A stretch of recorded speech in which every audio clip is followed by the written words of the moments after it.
The 12th of September, 1958, 11:47 p.m. I am about to tell you about the most chilling sound in organized crime history. Not a gunshot, not a scream. Just a simple click that echoed through Lennox Lounge and changed everything. The man holding the gun was shaking. His name was Samuel Foster, but everyone called him Big Sam. 6'4", 260 pounds of pure loyalty. Or so Bumpy Johnson thought. For 5 years, Sam had been Bumpy's shadow. His brother, his most trusted soldier, took bullets for him twice. First during a 1954 warehouse raid, when Dutch Schultz's old crew came for revenge. Second time outside the Apollo Theater, when 2 Italian hitmen opened fire. But it wasn't just about bullets. Sam had been there when Bumpy's mother died in 1957, holding the old woman's hand when Bumpy was too broken to function, called him brother, and meant it with every fiber of his being. And now Sam was pointing a .38 special at the back of Bumpy's head, ready to collect $50,000 from the very people he'd helped Bumpy fight. But when Sam pulled that trigger, the only sound was click. Nothing else, just that single hollow click that made 300 witnesses freeze in terror. And then Bumpy Johnson turned around, looked his wood, the assassin dead in the eyes, and said 5 words that became legend. I've been counting on you. You think you know this story? Think again, because what I am about to reveal will change everything you believe about loyalty, strategy, and what it really means to be 3 moves ahead of your enemies. Let me take you back to August 1958.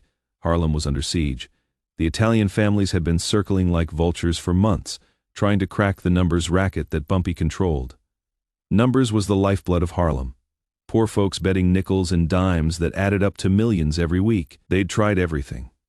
Force first sent muscle to intimidate Bumpy's collectors. 3 Italian enforcers ended up in the East River. They tried negotiation, offering partnerships and percentages. Bumpy's response: Harlem isn't for sale. By summer 1958, Frank Costello called a meeting. All 5 families sent representatives. The agenda: the Bumpy Johnson problem. We've tried everything, Costello said. Force, money, politics. None of it works. This man is untouchable. So we make him touchable, Carlo Gambino replied. Find his weakness. That is when someone mentioned Big Sam Foster, always close to Bumpy, close enough to kill him. But more importantly, Sam had a 6-year-old daughter named Kesha dying of tuberculosis in a charity ward hospital. The families sent Tony Moroney to make the approach. Tony was a specialist who found weaknesses, and every man had a weakness. The 20th of August, 1958. Sam was leaving his apartment when a black Cadillac pulled up. Tony sat in the back seat, smiling like an insurance salesman. Sam, right? Big Sam Foster? I want to make you very wealthy. Tony gestured to the empty seat. 5 minutes. Hear me out. Sam should have walked away. Instead, curiosity killed the cat. He got in. Tony didn't start with money. He started with Kesha. Your daughter's 6 years old, right? Beautiful little girl. I saw her at St. Mary's Charity Ward yesterday, room 314.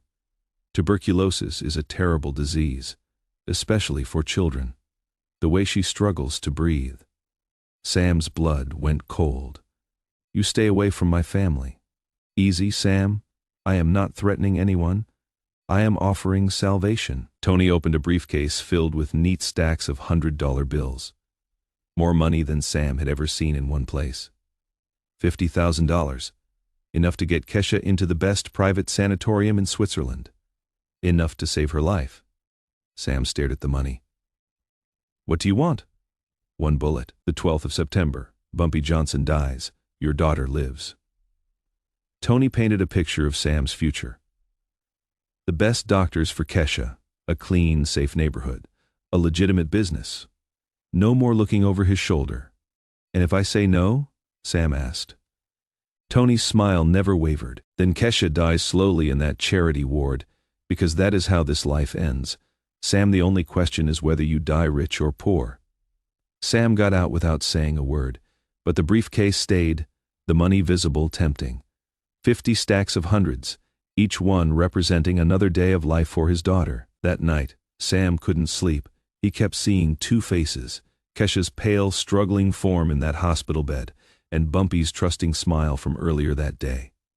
He kept seeing Kesha's labored breathing, the way she tried to smile through the pain when the nurses weren't watching. What Sam didn't know was that every word was being reported to Bumpy Johnson within 2 hours. Bumpy hadn't survived 20 years in Harlem by trusting people. He'd survived by knowing people, having eyes everywhere. Not just informants, but a network of people who owed him their lives. Jerome Washington, a parking attendant, was one of those eyes. 3 years earlier, Jerome's son had been arrested on a trumped-up drug charge. The cops were ready to railroad the kid to Sing Sing for 20 years. Bumpy made some phone calls. The charges disappeared overnight. Jerome never forgot that debt. When Jerome saw Tony's Cadillac outside Sam's building, saw Sam get in empty-handed and leave with a briefcase, he wrote down the license plate and headed straight to Bumpy's office. "Tony Marinai's car," Jerome said, sliding a paper across Bumpy's desk. "Sam got in empty-handed, got out carrying money." Bumpy looked at the plate number. His face showed nothing, but his mind was racing. After Jerome left, Bumpy sat thinking. Sam had been with him 5 years, good years, loyal years. They were brothers in everything but blood. But now the Italians were in Sam's ear.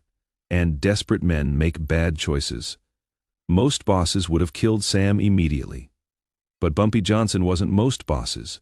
He decided to teach everyone in Harlem a lesson they'd never forget. Bumpy called Victor Torino, a gunsmith in Brooklyn who'd been modifying firearms for him for 15 years. Victor was an artist with metal and mechanisms, the kind of craftsman who could build you anything if you had the imagination to ask for it. "I need you to build me a gun that doesn't work," Bumpy said. "Looks perfect, feels perfect, weighs exactly the same, but when you pull the trigger, nothing happens. No bullet, no firing pin strike, just a click. You want a dummy gun. I want a lesson. The most important lesson I'll ever teach." Victor delivered a modified .38 special identical to Sam's weapon. Same weight, same balance. But the firing pin was removed. It would cycle perfectly, but never fire a bullet. On the 8th of September, Bumpy sent Sam on an errand across town. While Sam was gone, Bumpy and Illinois Gordon entered Sam's apartment using a spare key. They found Sam's gun under the bed, exactly where Bumpy knew it would be. They made the switch. 3 days before the hit, Sam called Tony's number. "I am in." The 12th of September arrived like any other Friday night in Harlem, but underneath the surface, tension crackled like electricity. The Italian families had their people in position. 2 black cars parked strategically near Lennox Lounge, shooters positioned on nearby rooftops in case Sam failed, escape routes mapped and timed to the second. This wasn't just an assassination, it was a military operation. Bumpy arrived at 9 p.m. in his signature gray suit. He made his way to Table 7, joined by 2 city councilmen discussing housing developments. Nothing unusual. Just another Friday night. At 11:30, Big Sam walked in. He'd been drinking for 2 hours at a dive bar 6 blocks away. Not enough to be drunk, but enough to steady his nerves for what he was about to do. His hands were still shaking despite the alcohol. His face was pale with the weight of betrayal. In his jacket pocket was what he thought was his .38 special, his ticket to $50,000 and salvation for his dying daughter. Sam positioned himself at the bar. Watching, Bumpy's back was turned, vulnerable. The jazz band played Blue Moon. At exactly 11:47, Sam made his move. He walked through the crowd, hand inside his jacket. Nobody noticed. Sam was always near Bumpy. He was the bodyguard. Sam approached Bumpy's chair, 6 feet away, then 4, then 2. He drew the gun, aimed at the back of Bumpy's head, and pulled the trigger. Click, that hollow, mechanical click echoed through Lennox Lounge like a death knell. In that instant, everything changed. The jazz band stopped mid. Note the trumpet player's face frozen in shock. The singer's voice died in her throat. Conversations ended mid-sentence. Glasses stopped halfway to lips. 300 people turned to stare at Big Sam standing there with a useless weapon in his trembling hand. His face a mask of confusion and terror, and Bumpy Johnson. He took a slow sip of his cognac, set the glass down, and turned around with casual grace. The look he gave Sam wasn't anger, it was disappointment. "I've been counting on you," Bumpy said quietly. Those 5 words hit Sam harder than any bullet. Because in that moment, Sam understood. Bumpy had known. Known about Tony Maroney, known about the 50,000, known about everything, and instead of stopping it, Bumpy had let it play out. Let Sam reveal himself to 300 witnesses. Sam's gun clattered to the floor. His legs gave out. He sank to his knees, tears streaming down his face. "Bumpy, please. My daughter. She is dying." "I know about Kesha," Bumpy interrupted. "I've known for 6 months. I've been paying for her treatment since March." He pulled out an envelope. "Her medical bills. Paid in full this morning. There is also $5,000 for your family." Sam's world collapsed. "Why didn't you tell me?" Bumpy stood up. Despite being only 5'8", he seemed 10 feet tall. "Because I needed to know if you'd choose their money over our brotherhood. Now I know." The message was clear, to everyone in that room. To all of Harlem, to the 5 families, you cannot kill Bumpy Johnson because Bumpy Johnson is always 10 moves ahead. "You are going to leave tonight," Bumpy told Sam. "Take your family and disappear. If I ever see your face again, there won't be a second chance. And when the Italians ask what happened, you tell them Bumpy Johnson knew. Tell them he has always known." Sam picked up his useless gun and walked toward the door. He paused at the door, turned back. "Bumpy, I'm sorry." Bumpy didn't respond, just stood there, holding his glass, waiting. Sam walked out of Lennox Lounge and into the night. He left New York that evening and never returned. The last anyone heard, he was working construction in Detroit, carrying the weight of his betrayal forever. After Sam left, Bumpy turned to face the room.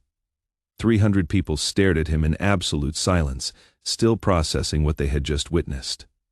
They had watched a man try to assassinate Bumpy Johnson, and they had watched Bumpy turn that assassination into a masterclass in power. "Let me make something clear," Bumpy said, his voice carrying the full authority of his position. "The Italians think they can buy us. They think they can divide us. They think they can take Harlem because we're poor, because we're black, because they believe we don't matter." He raised his cognac glass. "They're wrong. Harlem isn't for sale. It never was. It never will be." He raised his cognac glass. To Harlem. To loyalty that can't be bought. 300 people raised their glasses. To Harlem. Word spread through the underworld like wildfire.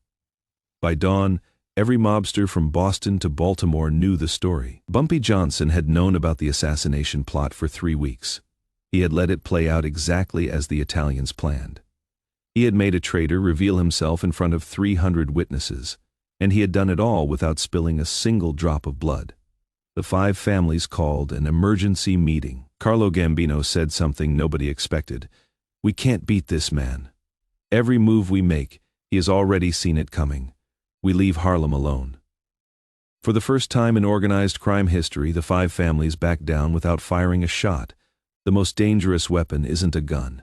It is intelligence. It is knowing what is coming before your enemy knows they're going to do it. It is playing chess while they're still learning checkers. That click. That single hollow click that changed everything. It wasn't the sound of a gun failing. It was the sound of perfect strategy, the sound of loyalty tested and found wanting. The sound of Bumpy Johnson proving once again why they called him the King of Harlem. Sam Foster took $50,000 from the Italian mob. He left New York with nothing but shame and a daughter whose medical bills had already been paid by the man he tried to kill. And Bumpy? He went back to his corner table, ordered another cognac, and continued to be the smartest man in the room.